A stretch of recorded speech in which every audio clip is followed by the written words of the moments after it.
मेरवा 2021 IBA पास उस्तादों का offer order न मिलने के खिलाफ एहतजाज फेज 3। IBA पास टीचर्स ने सिंध हुकूमत से फौरी ऑफर ऑर्डर न मिलने के खिलाफ प्रेस क्लब सुई गेस के सामने एहतजाजी मुजाहरा किया। तफसीलात के मुताबिक साजिद अली, अब्दुल समी, अब्दुल कदीर, जावेद लाशारी, इसरार शाह ने मीडिया के नुमाइंदों से बात करते हुए कहा कि हमने 2021 में IBA टेस्ट पास कर चुके हैं, लेकिन सिंध गवर्नमेंट ने ताहाल ऑफर ऑर्डर नहीं दिए। मुजाहिरीन ने एहतजाज करते हुए कहा कि सिंध गवर्नमेंट चली गई लेकिन हमें ऑर्डर नहीं दिए गए और सेक्रेटरी तालीम अब निगरान हुकूमत का बहाना बनाया जा रहा है। हम मेरिट पर पास होकर आए हैं, अब हमारा हक है, हमें फौरी तौर पर ऑफर ऑर्डर दिए जाएं।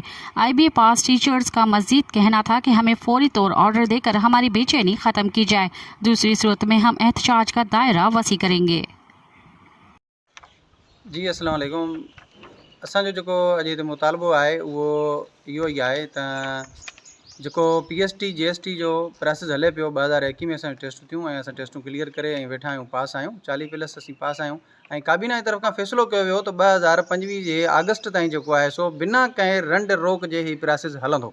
ऐं उनखां बाद में जॾहिं हाणे सिंध गवर्नमेंट वई त उनखां बाद में सेक्रेटरी साहब जेको आहे सो पंहिंजे तरफ़ खां हिकिड़ो लेटर जारी करे ऐं इहो चयो आहे त हीउ बैन आहे, लेकिन इलेक्शन कमीशन भी जॾहिं वाज़े करे चुकी आहे त हिकिड़ी शइ त बैन न आहे ऐं जेको प्रोसेस हलनि था पिया उहे हलंदा रहंदा। नई जेका शइ हूंदी, का नई अपॉइंटमेंट हूंदी, का नई शइ तव्हां भर्ती करणु चाहियो था या नओं को तव्हां मनसूबो करणु ठाहियो था त उन ते पाबंदी हूंदी। इन जे करे असांजो जेको आहे सो मुतालबो आहे निगरान हुकूमत खां, निगरान हुकूमत सिंध जी खां, निगरान वज़ीर आज़म साहब खां ऐं उनखां अलावा असांजो जेको चीफ जस्टिस साहब आहे उनखां बि असांजो जेको आहे मुतालबो आहे त महिरबानी करे तव्हां सो मोटो नोटिस वठी करे ऐं असां सां इंसाफ़ कयो वञे।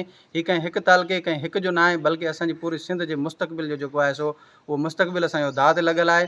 असांजा काफ़ी अहिड़ा ई उमेदवार आहिनि जेके वीचारा फ़ाक़कशी ते मजबूर आहिनि ऐं ख़ुदकुशियुनि ते मजबूर लॻा पिया आहिनि माण्हू। अहिड़े दौर में माण्हू वीचारा सफ़ा इंतिहाई मजबूर आहिनि। हीअ पास नौजवान ऐं जेके मेरिट ते आया आहिनि, को ख़ैरात वठणु न आहिनि आया, हीअ मेरिट ते आया आहिनि ऐं इन्हनि मेरिट वारनि खे असांखे पंहिंजो जेको आहे सो हक़ ॾिनो वञे।